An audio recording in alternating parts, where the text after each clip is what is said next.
아모스는 이 북이스라엘 여로보암 2세 때 하나님의 말씀을 전한 선지자입니다. 출신이 남유다로 알려져 있고요. 또 목축을 하는 사람이었으므로 선지자나 제사장이 될 훈련을 받지는 않았던 것으로 보이는 인물이 아모스라고 하는 인물입니다. 근데 이 아모스가 북이스라엘을 향해서 예언한 이 아모스서 8장의 말씀에 보면 이 기근이라고 하는 말이 나옵니다. 이 아모스 선지서가 가지고 있는 말씀의 내용, 그 주제의 핵심이 바로 기근입니다. 이 기근이라고 하는 것은 식량이 부족한 상태를 기근이라고 부르는데, 먹을 것이 없어서 기근이 되면 죽는 것을 기황이라고도 부릅니다. 특별히 하나님의 법을 또 하나님의 규율을 무시한 사회를 향해서 하나님께서 정하신 정의로움, 그리고 말씀의 부재, 말씀의 기근에 대해서 강하게 질책하면서 활동했던 선지자 아모스의 말씀을 오늘 들어보려고 합니다. 사실 이 북이스라엘, 이 여로보암 2세죠. 아모스가 활동하던 이때 남유다는 우시아 왕이 다스리고 있었습니다. 경제적으로는 가장 활발하게 경제 활동을 하고 있었던 때였고, 여러분이 지도에 보시는 이 점선 모양으로 영토가 확장되어 있는 것을 볼 수 있습니다. 남유다도 그렇고 북이스라엘도 영토가 굉장히 많이 확장시켜진 상태이고, 경제적으로도 그 옆에 나라로부터 조공을 계속 받고 있었기 때문에 번영했던 시절이었습니다. 그래서 이때는 이스라엘 백성들이 먹고 마시는 것, 의식주뿐만 아니라 경제적으로도 그렇게 걱정 없이 살았던 때가 이 아모스 선지자가 말씀을 증거하던 때입니다. 이렇게 경제적으로 정치적으로 완전히 독립을 이루고 또 풍요롭게 살던 이 시대가 종교적으로 풍요로움을 누렸으면 또 얼마나 좋았겠습니까마는, 이 종교적으로는, 도덕적으로는 반대로 심히 부패하고 피폐한 상태였다고 알려져 있습니다. 그래서 이 말씀의 기근이 심해지니까 이 아모스 선지자가 남유다 사람임에도 불구하고 북이스라엘까지 올라가서 하나님의 말씀을 선포하게 되었던 겁니다. 이 선지서 말씀, 오늘 8장의 말씀의 내용을 보면 선지자가 여름 과일 광줄이라고 하는 환상을 보면서 이야기가 시작이 됩니다. 1절 말씀에 보면 주 여호와께서 여름 과일 한 광주리를 내 눈에 보이게 하셨다. 봐라. 이렇게 말씀하시면서 시작을 하죠. 이 여름 과일은 잘 익은 과일을 뜻합니다. 이 여름 과일이 아주 잘 익었습니다. 이 잘 익은 것만큼 믿음도 잘 익으면 좋을 텐데, 여름 과일이 잘 익은 것처럼 이스라엘 백성들의 죄도 잘 익었다라고 하는 뜻입니다. 이스라엘 백성들이 얼마나 죄를 많이 저질렀는지 저지른 죄의 극단의 모습을 보여주고 있는 환상이 여름과일 한 광줄이라고 하는 단어에서 우리가 볼 수 있습니다. 또 3절의 말씀에 보면 궁전의 노래가 애곡으로 변한다, 이렇게 되어 있습니다. 또 시체가 너무 많아서 내어 버리는 일이 벌어지게 된다, 이렇게 말씀을 하고 있습니다. 여러분, 이 말씀을 보면서 어떤 생각을 하고 계시는지 모르지만, 저는 이 말씀을 보면서 얼마 전 코로나 바이러스로 유럽에서는 그 시신을 처리하기가 힘들어서 냉동 탑차에다가 시신을 쌓아서 버리는 일이 벌어졌다는 뉴스, 또 뉴욕에서는 하루에 7,000명씩 사망자가 발생하니까 이 코로나 바이러스로 사망한 사람들을 뉴욕의 하트섬이라고 하는 곳에 집단으로 매장하기 시작했다. 그래서 층층이 이렇게 관에다 넣어서 집단 매장을 하기 시작했다는 뉴스를 보고 굉장히 충격을 받았던 기억이 나는데, 그 뉴스의 내용이 오늘 성경 말씀에도 그대로 기록되어 있구나라는 것을 알게 됐습니다. 오늘 말씀을 보십시오. 사람들이 아무 말 없이 그 시체들을 내어 버리는 일들이 벌어질 거다. 하나님의 말씀이 기근이 된 그 시대에 일어나는 시대상을 이렇게 아모스 선지자는 우리에게 말씀하고 있다는 겁니다. 자, 그런 다음에는 가난한 자를 삼키는 사람들에 대한 경고가 시작이 되어서 10절까지 계속 가난한 사람들을 속이고 그리고 그 사람들에게 억압을 가하는 기득권자들에 대한 경고가 이어지고 있습니다. 거짓 저울로 속이고 가난한 사람들을 괴롭히고 그 사람들의 재산을 함부로 빼앗는 이야기들입니다. 제일 먼저 나오는 이야기가 저울을 속인다라는 이야기입니다. 여러분, 과거 우리 한국에서도 이 저울을 속이는 일들이 많아서 계량 저울을 써야 된다, 저울을 속이는 일 때문에 나라가 골머리를 앓던 일들이 많았습니다. 요즘같이 저울이 흔하고 무게에 대한 개념들이 확실치 않았기 때문에 이 장사하시는 분들이 죄송스럽지만 자신의 물건을 저울을 속이기 위해서 얼마나 애를 썼는지 모릅니다. 심지어 소고기를 팔면서 그 고기에 무게를 더 나가기 위해서 소를 도축하기 직전에 물을 먹이는 비동물적인 이야기들, 이런 이야기들이 정말 뉴스에 많이 보도되었던 기억이 납니다. 그렇게 돈을 벌기 위해서 동물을 도축하기 전에 물을 먹이고 저울을 속이는 일들, 이게 다 부정한 일들이고 있어서는 안 되는 일이라고 이야기합니다.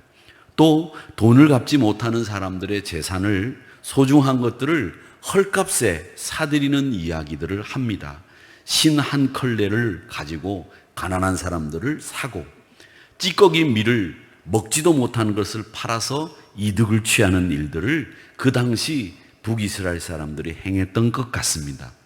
그래서 그런 이야기들을 적고 있는데 그 사람들에 대한 경고를 한번 들어보시기 바랍니다. 그 경고가 9절 10절에 나옵니다. 주 여호와의 말씀이다. 그날에 내가 해를 대낮에 지게 할 것이고 백주에 환한 낮에 땅을 캄캄하게 하여 두려움을 조장할 것이고 너희 절기 기쁜 날 명절의 날을 애통의 날로 바꿀 것이고 너희 모든 노래를 슬픈 노래로 변하게 해서 사람들이 굵은 배로 허리를 동이게 되고 모든 머리가 남자든 여자든 어린아이든 머리카락이 하나도 없는 머리로 만들 것이며 하나밖에 없는 아들을 죽게 해서 애통하듯 그렇게 만들 것이고 결국은 곤고한 날과 같이 될 것이다 라는 아주 무시무시한 이야기들이 9절과 10절에 그려져 있고 있습니다. 대낮에 해가 져서 캄캄해집니다. 기쁜 절기에 기쁜 노래를 부를 수 없고 웃음소리가 그치게 되고 사람들의 조롱거리가 된다는 이야기입니다. 모든 머리를 대머리가 되게 한다는 말은 모든 사람들의 조롱거리로 만들어버리겠다라는 이야기입니다. 하나밖에 없는 자식이 죽습니다. 모두들 힘들어하는 시대가 될 거다. 이것이 아모스 선지자가 우리에게 경고하고 있는 아모스 8장 9절 10절에서 이야기하는 경고입니다. 왜 이런 일들이 벌어졌을까요? 이 일들이 일어난 이유를 살펴보면 두 가지 내용이 나옵니다. 하나가 뭐냐 하면 제일 먼저 나오는 이야기는 가난한 사람들을 멸시한 까닭입니다. 4절 말씀에 보면 뭐라고 말씀하시고 있는가 하면 가난한 자를 삼키며 땅에 힘없는 자를 망하게 하려는 자들아 이 말을 들어라. 북이스라엘의 이 가난한 자들을 가난을 핑계로 삼아 그 사람들을 억압하고 멸시하고 편견을 가지고 바라보는 일들이 있었고 힘없는 사람을 결국 눌러서 망하게 만들고 살지 못하게 만드는 이들이 있었던 모양입니다. 아모스 선지자는 이 심판의 메시지를 들어야 되는 사람들을 향해서 부르짖고 있습니다. 이들은 힘을 가지고 있습니다. 자기 마음대로 이 힘을 씁니다. 이게 죄인지 모릅니다. 돈을 갚지 못한다고 정당한 대가를 치르고 뺏어야 되는데도 불구하고 정당한 대가를 치르지도 않고 뺏어버립니다. 가난한 자들이 가지고 있다고 해서 정당한 대가를 치르지 않고 자기가 빌려준 돈이나 자기가 받아야 되는 물질의 반도 안 되는 그런 물질을 빌려줬으면서도 3배, 4배 되는 것을 뺏어버리는 일들이 벌어진 겁니다. 이런 일들은 다 사람을 멸시하는 겁니다. 사람을 무시하는 겁니다. 하나님이 굉장히 싫어하시는 죄입니다. 남을 업신여기는 것이 이렇게 모두 멸시인데, 제가 이렇게 멸시에 대해서 조사를 해보니까 우리나라 분들이 특히 이 멸시를 못 찾는다고 해요. 그 멸시 앞에서 분통을 제일 많이 터뜨리는 사람들이 우리 한국 분들이랍니다. 자신을 멸시하는가 싶어서 보복운전을 한다는 거죠. 그래서 우리가 대대적으로 보복운전을 하지 말자고 사회적인 캠페인이 벌어지고 운동이 벌어졌을 때 경찰이 하루에 단속한 분들이 7,000분이 넘어요. 그렇게 많은 사람들이 보복운전으로 고소를 당하고 신고를 당했는데, 그 신고를 당한 사람들의 원인을 조사해 보니까 다 이유는 뭐였느냐? 나를 멸시하고 나를 무시했기 때문에 홧김에 보복운전을 했다는 이야기였습니다. 또 심지어는 어떤 분은 자신이 마을 사람들로부터 비난을 받으니까 마을 사람들이 같이 먹는 공동 음물에 살충제를 뿌렸습니다. 굉장히 큰 뉴스거리가 됐죠. 그래서 나중에 그 사람을 잡았습니다. 잡고 보니까 살충제를 뿌린 이유가 뭐였느냐? 아주 단순하고 우습기조차 한 이유였습니다. 그게 뭐였느냐? 마을회관에서 봉지 커피가 하나 없어졌는데 그 봉지 커피를 자기가 훔쳤다고 동네 사람들이 말하는 것에 격분해서 마을 사람들이 먹는 공동 음물에 살충제를 뿌렸다는 것이 그 사람의 변이었습니다. 건강하게 오래 살려면 여러분, 다른 사람 멸시하면 안 됩니다. 먹는 물에 살충제 뿌립니다. 이게 세상입니다. 함부로 말하지 말아야 되고 함부로 행동하지 말아야 되는데, 그 마을 사람들도 그 사람이 훔쳐가지도 않았는데 그 봉지 커피 하나 가지고 간 것을 가지고 마을 사람들이 입을 모아 비난했던 모양입니다. 멸시했던 모양입니다. 얼마나 견디기 힘들었으면 그 사람 입장에서 공동 음물에 살충제를 뿌렸겠는가, 일면 이해되는 면도 있습니다. 그러나 아무리 그렇게 멸시를 받는다고 하더라도 사람 생명을 가지고 장난해서는 안 되죠. 여러분, 우리 인간은 다 한결같이 가지고 있는 욕구가 있는데, 그 중에 욕구 중에서 제일 큰 욕구 중에 하나가 뭐냐면 존경의 욕구라는 것이 있습니다. 심리학자 중에 메슬로우라고 하는 사람이 있는데, 이 사람이 우리 인간이 가지고 있는 욕구를 단계별로 정리를 한 것 가운데 4번째 우리 인간이 가지고 있는 욕구 중에 하나가 바로 존경의 욕구입니다. 모든 사람이 어린아이든 청년이든 중년이든 장년이든 어르신이든 할 것 없이 모두가 다 다른 사람들로부터 존경받고 싶은 욕구가 있다는 겁니다. 멸시받는 걸 원하지 않습니다. 이 멸시하는 걸 사람들이 싫어하는 거예요. 그런데 이스라엘 사람들이 북이스라엘에서 아모스 선지자의 말씀을 빌어서 우리가 이 북이스라엘 사회상을 들여다보면 멸시하는 일들, 돈이 없어서 멸시하고 권세 없어서 멸시하고 하찮아서 멸시하는 일들이 비일비재하게 그 사회에서 일어났던 것 같습니다. 사랑하는 성도 여러분, 우리 이 시대의 기근 중에 하나가 뭔지 아십니까? 이 시대의 기근 중에 하나가 뭐냐면 존경하는 사람이 없는 거예요. 사람들을 존경하지 않습니다. 다 이익 대상으로 보고 이용해 먹을 사람으로 보고 다 내 필요에 의해서 만나는 것으로 보면서 사람들을 존경하지 않아요. 심지어 부모도 존경하지 않고 지도층도 존경을 받지 못하는 이런 세상이 되고 말았습니다. 이게 기근이 아닐까요? 이게 이스라엘의 모습이었는데 이게 지금 2020년 우리의 모습이 아닌가. 저는 우리 교회 안에서 어르신들을 존경하는 그런 말씀들을 많이 드리고 있습니다. 왜? 우리 믿음의 사람들은 누구나 다 존경하고 누구나 다 섬기는 믿음을 가지고 있는 사람들이고요. 그런 가치관을 우리가 신앙생활을 하면서 배웠습니다. 특별히 성경에서는 존경할 만한 분들을 존경하라고 가르치고 있기 때문에 우리는 그분의 단점이 있다고, 그분의 허물이 있다고, 그분이 인생을 살면서 어떤 실수를 저질렀다고 그분을 하대하거나 멸시하라고 하는 것은 성경 어디에도 없습니다. 여러분, 우리가 존경해야 될 분들은 우리 주변에 너무나 많이 있는데 우리는 이 존경의 마음을 가지지 않고 멸시하고 깎아내리고 비판하고 불평하고 사람들을 어줍지 않게 여기고 사람들을 바라보면서 우리가 본받아야 될 점들을 찾아내기보다는 그 사람의 약점을 찾아내는데 혈안이 되어 있는 이 기근의 시대를 지금 존경의 기근의 시대를 만나고 있다는 겁니다. 여러분, 이건 하나님이 좋아하시는 일이 아닙니다. 그러기에 사랑하는 성도 여러분, 멸시하는 것도 나쁘지만 존경하는 사람이 없는 것도 우리의 신앙에는 문제가 있다는 거죠. 아모스 선지자는 그렇게 이야기합니다. 멸시하는 것, 사람을 함부로 대하는 일, 하나님이 싫어하는 일이라고 말씀하고 있습니다. 우리의 관계가 회복되고 우리 사회가 평화롭고 우리 교회가 건강하게 변화되기 위해서 우리에게 필요한 것은 서로가 서로를 존경하는 마음을 갖는 것이 필요하다는 거죠.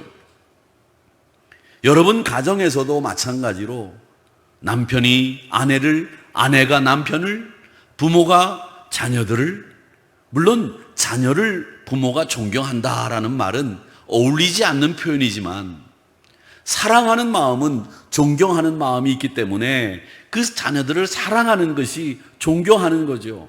비록 내가 낳은 자식이지만 그 자녀들이 기특하고 그 자녀들이 성실하게 사는 것을 보면서 마음을 흡족히 여기는 것, 이것도 존경입니다.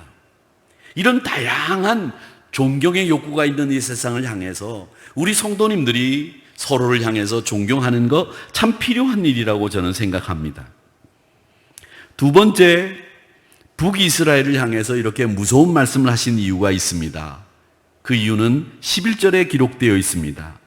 뭐라고 되어 있는고 하면 주 여호와의 말씀이니라.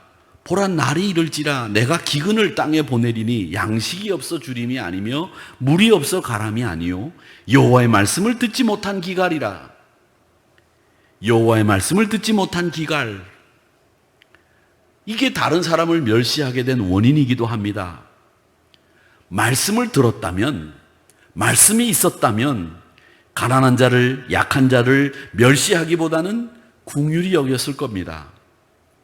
제가 지지난주 설교에서 가난한 자들을 위해서 구제헌금을, 우리가 사마리아 사랑 실천 헌금을 하고 있는데 이스라엘 백성들이 추수를 할 때 그 모퉁이에 추수 수확물들을 그냥 남겨두고 추수하는 것, 떨어진 이삭을 줍지 않는 것, 이 모퉁이 정신으로 우리가 어려운 이들을 돌보는 사마리아 사랑 실천 헌금을 해야 된다. 모퉁이 정신으로 살아야 된다. 이 말씀을 드렸습니다. 가난한 자들을 위한 그 모퉁이를 남겨두는 이 정신이 바로 하나님의 뜻입니다. 그런데 그 하나님의 뜻을, 말씀을 안 들으니 하나님의 뜻을 알 리가 없죠. 당시 이스라엘 백성들 가운데에서는 인신매매도 유행했다고 합니다. 그래서 오늘 말씀에도 보면 뭐라고 되어 있느냐면 6절에 은으로 힘없는 자를 사며, 이렇게 되어 있어요. 힘없는 사람, 돈 없는 사람, 빚진 사람들을 은 몇 푼 주고 사가지고 종으로 부리고 팔아먹고 이런 일들을 했다는 겁니다. 그래서 은으로 힘없는 자를 샀다는 거예요. 여러분, 사람을 샀다는 것 자체가 이게 벌써 큰 죄악이죠. 사람을 돈으로 살 수 있는 세상은 그건 썩은 세상입니다. 사람을 돈으로 어떻게 사요? 그런데 사람을 돈으로 샀어요. 하나님 나라를 만들어야 되는 이스라엘이 하나님의 말씀이 없으니까 은 몇 푼 주고 사람을 주고 파는 거예요.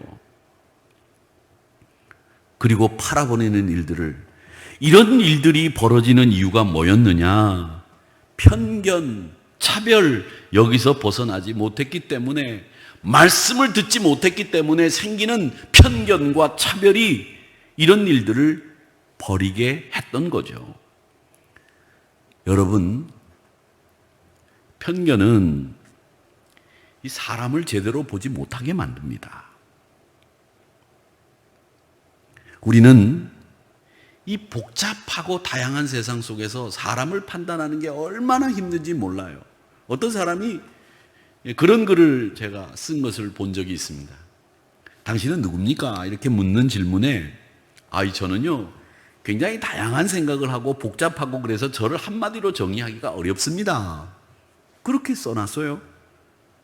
근데 그 말은 뭐냐면 그 사람을 한 가지 색깔로 이해하는 게 얼마나 힘드냐라는 것을 저는 그때 깨달았어요. 여러분도 마찬가지죠. 우리가 그 사람을 빨간색으로만, 하얀색으로만 판단하기가 쉽지 않아요. 다양한 색깔들이 있을 겁니다. 모든 분들이 말이죠.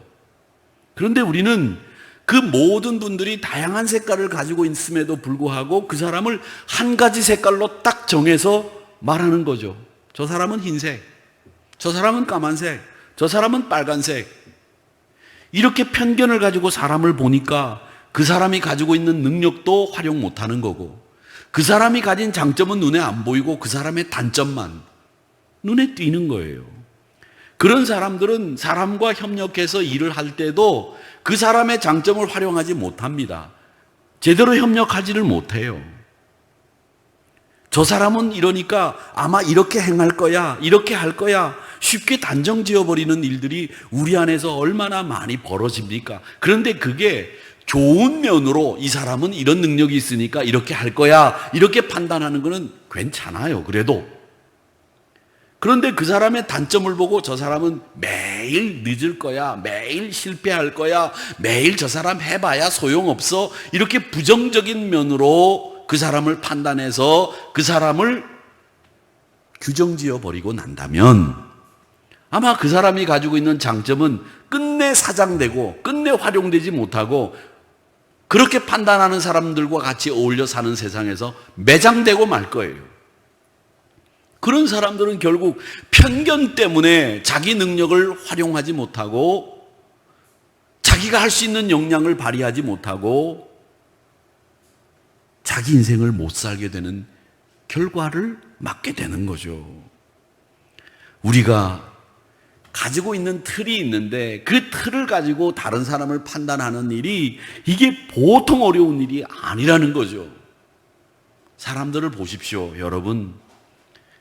오늘 성경 말씀에도 보면 가난한 사람들은 당연히 멸시받아도 된다, 이렇게 생각을 했어요. 이스라엘 사람들은.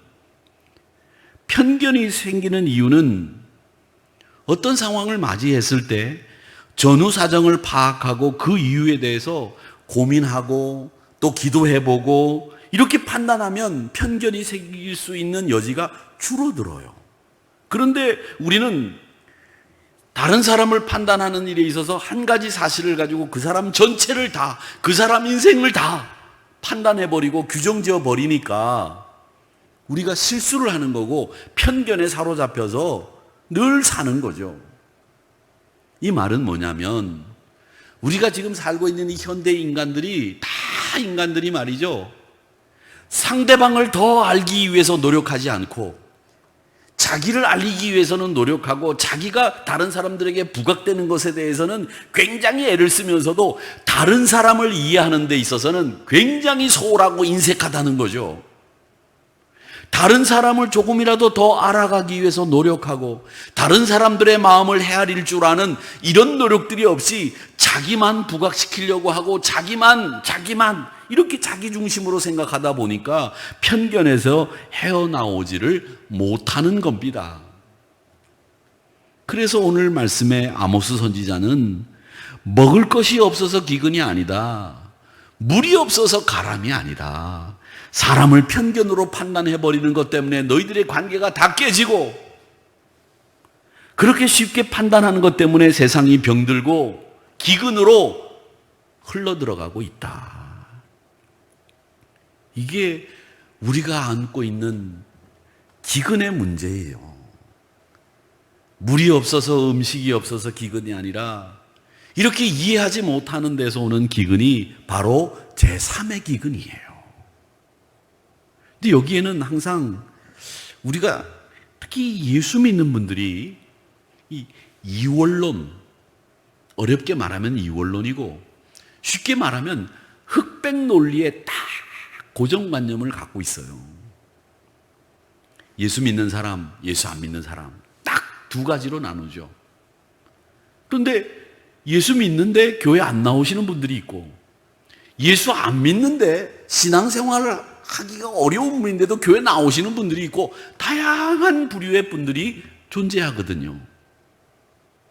근데 우리는 이 편견으로 딱 부정확한 근거에 의해서 흑백 이거 이외에는 빨간색, 노란색, 회색 생각 안 하는 거죠.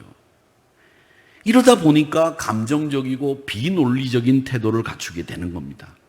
여러분, 이런 생각도 우리 구원받아야 돼요. 구원받는 게 우리가 예수 믿고 확실하게 신앙 고백하는 것도 물론 구원받는 근거지만, 우리 생활 속에서 이런 편견을 가지고 사물을 바라보는 것도 구원받아야 되는 일이에요.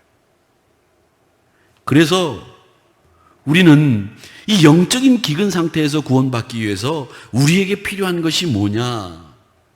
하나님은 우리에게 말씀하신 성경 말씀이 있습니다.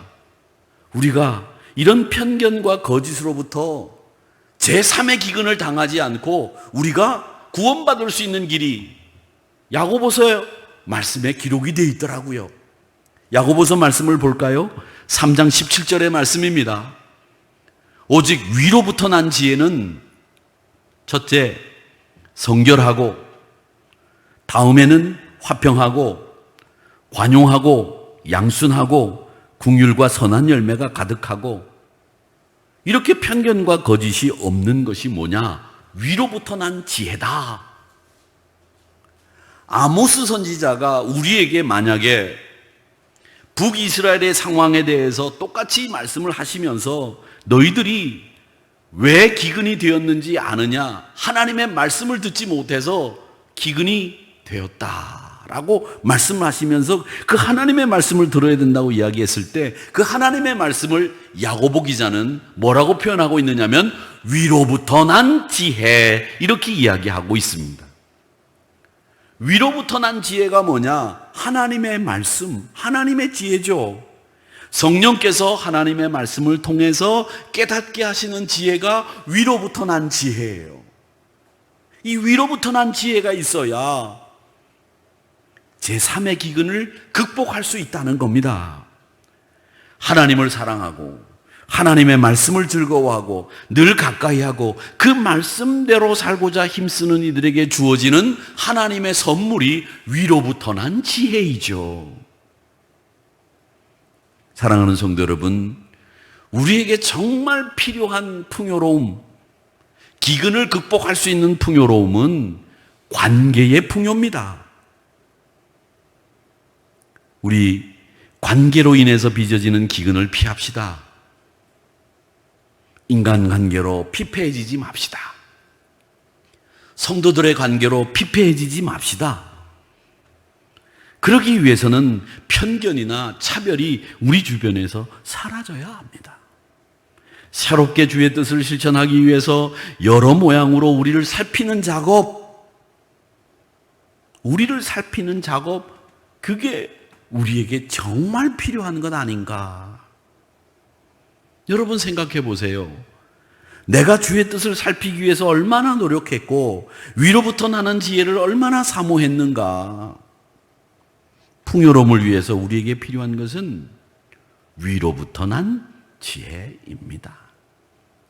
야고보는 그 위로부터 난 지혜의 특징을 설명하고 있는데, 그 위로부터 난 지혜가 어떻게 설명이 되어 있느냐면 17절 말씀에 보면 위로부터 난 지혜는 제일 먼저 성결하고 이렇게 되어 있어요. 성결하고. 여러분, 이 말씀 성결하고라고 하는 말씀을 보면 생각나는 게 있죠? 성결교회가 생각이 나시죠? 우리는 성결교회 신자입니다. 또 예수님의 팔복 가운데 마태복음 5장 8절에 보면 마음이 청결한 자는 복이 있나니 그들이 하나님을 볼 것이미요. 청결함과 같은 뜻이 바로 성결입니다. 위로부터 난 지혜가 있는 사람들은 순수해지지 않을 수가 없지요. 다 순수하죠. 그 순수한 사람, 성결한 사람이 지혜를 얻을 수 있다는 뜻이 될 겁니다. 또 위로부터 난 지혜 두 번째는 화평케 한다고 말합니다. 순수하고 성결한 마음을 가진 사람들은요, 사람들과 싸우지 않습니다. 언성을 높이지 않습니다. 싸울 줄도 모르고 싸울 수가 없어요. 불순한 뜻이나 생각을 품고 있는 사람들이 갈등을 일으키고 불화를 일으키고 분쟁을 일으키는 겁니다.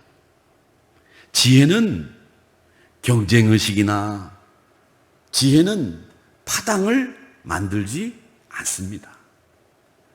야고보가 지혜 있는 사람의 가장 중요한 덕목으로 여기는 것이 바로 이 화평이에요. 위로부터 난 지혜가 있는 사람들은 그 사람이 있는 모든 주변이 샬롬이에요. 그 다음 세 번째로 위로부터 난 지혜는 관용입니다. 이 관용은 사려가 깊고 동정심이 많은 모퉁이 정신을 가진 사람, 이게 바로 관용하는 사람이죠. 네 번째로 위로부터 난 지혜는 양순합니다. 이 양순하다는 말에 저는 반대말이 완악이라고 생각합니다. 여러분, 고집스럽지 마십시오. 그 고집은 자칫 잘못하면 독선됩니다. 고집이 강하면 고집불통이란 말을 듣는 순간에 여러분은 이제 주변에서 여러분과 같이 일하지 않고 같이 밥 먹지 않습니다.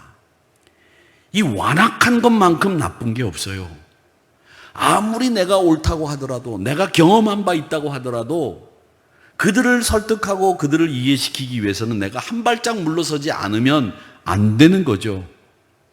이 양순함이 없으면 우리는 어떤 일도 설득이나 이해가 되어지지 않습니다.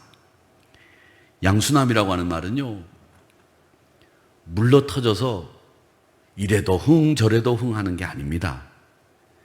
양보할 줄 아는 것이 양순입니다. 상대방의 뜻을 수용하고 맞출 줄 아는 게 양순입니다. 사랑하는 성도 여러분, 진리와 하나님의 법도 신앙 이외에는 제발 완악하지 마십시오. 양순하셔야 됩니다. 이해하고 기꺼이 한 발짝 뒤로 물러설 수 있어야 됩니다. 아무리 그 사람이 잘못했다고 하더라도 한 발짝만 물러서면 그 잘못을 스스로 깨달아요. 그런데 더 압박하고 더 푸시하니까 자기가 잘못한 줄 아는데도 불구하고 안 물러서는 거예요. 그분도 마찬가지죠. 여러분, 항상 우리 믿음의 사람들은 한 발짝 뒤로 물러설 수 있는 자세를 갖는 이 양순함, 완악함에서 벗어날 수 있어야 됩니다. 이 완악함이 여러분의 신앙을 병들게 만들고 여러분을 형식적이고 바리새파 신앙같이 만들어버리는 거예요. 양순함을 위로부터 난 지혜로, 그래서 야고보 사도는 말씀하고 있습니다. 다섯 번째로 위로부터 난 지혜는 궁휼함이 있습니다. 궁휼과 이렇게 되어 있죠. 이 궁휼은 남의 잘못을 사랑을 가지고 기도하면서 교정해주고 용서해 줄 아는 것, 어려운 처지에 있는 사람들을 너그럽게 볼 줄 아는 것, 그게 궁휼입니다. 이 궁휼한 사람들은 역시 싸움이 날 수 없고 화평할 수밖에 없는 거죠. 그래서 야고보는 궁휼을 따로 언급하지 않고 선한 열매와 한데 묶어서 언급을 하는 거죠. 그래서 궁휼과 선한 열매가 이렇게 돼 있는 거예요. 궁휼과 선한 열매가. 이 궁휼이라고 하는 것은 결국 선한 열매가 궁휼이 가득한 것, 이건 위로부터 난 지혜가 있는 사람들의 결과물은, 열매는 궁휼과 선한 열매라는 거예요. 두 말이 원인과 결과처럼 이렇게 딱 붙어 있는 거예요. 궁휼하기 때문에 선한 열매를 맺는 거죠. 선한 열매는 궁휼하지 않으면 맺을 수 없는 거라는 거죠. 그런 다음에 이제 마지막으로 이 위로부터 난 지혜는 편견과 거짓이 없다고 말합니다. 순수하고 성결한 사람은 편견과 거짓이 없습니다. 화평하기 위해서도 편견과 거짓이 없는 것이 필수적인 겁니다. 이 모든 성품들이 뭐와 관련이 있느냐? 화평과 관련이 있습니다. 그래서 18절의 말씀에 보면 이 화평에 관한 말로 위로부터 난 지혜를 정리합니다. 뭐라고 정리하느냐 하면 보세요. 화평하게 하는 자들은 화평으로 심어 의의 열매를 거두느니라. 마태복음 5장 9절에서 예수님도 화평을 말씀하셨어요. 화평하게 하는 자는 복이 있나니 그들이 하나님의 아들이라 일컬음을 받는다. 화평하게 하는 지혜야말로 하나님의 백성을 하나님 백성답게 만드는 것이라는 거죠. 오늘날 이 세계를 한번 보십시오. 끊이지 않는 갈등, 반목, 적대감, 테러, 불안하고 긴장된 삶을 살고 있습니다.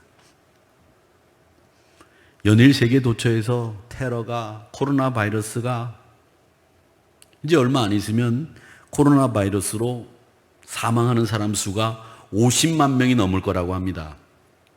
50만 명이면 우리나라 중형 도시 하나가 없어지는 거예요. 어디에도 안심할 수 없는 세상이 됐습니다. 저는 이 코로나 바이러스 사태를 보면서 이제 인간이 해결할 수 있는 한계를 넘어서는 이런 질병들이 정말 많이 찾아올 거다, 이런 생각을 합니다. 저희가 기도할 때 코로나 바이러스 백신, 치료제 개발하게 해달라고 하나님 앞에 기도하고 있는데, 의료진들은 6개 정도의 변이가 생겨서 그냥 이 코로나 바이러스가 종식되기가 어려울 것 같다, 이런 이야기를 오늘 아침 뉴스에도 보도된 것을 봤습니다. 이제는 누가 어떻게 죽을 줄 모르는 이런 세상에 우리가 들어선 것 같아요. 한순간에 우리의 생명을 앗아가는 질병들이 우리 주변에 있는 세상에서 살게 된다는 말이죠. 이게 이 오만한 인간에게 주시는 하나님의 경고, 이 경고로 저는 들리는 거예요. 인간이 하나님처럼 되려고 하는 그 순간에 하나님은 언어를 나누게 하셨고, 죄악이 관영한 세상을 불로, 물로 심판하시다가 이제는 안 되니까 하나님이 질병을 통해서 우리 인간들을 심판하시면서 경고하는 것이 아닌가, 이런 생각을 합니다. 결국은 이런 일들을 어떻게 해결할 수 있느냐? 저는 하나님만이 해결할 수 있다, 이렇게 믿는 거죠. 위로부터 난 지혜, 하나님의 말씀을 들어야 되는 이런 시대가 지금 이 아모스가 북이스라엘을 향해서 메시지를 선포하던 때, 그때가 바로 지금 우리 때 아닌가, 이런 생각을 하는 겁니다.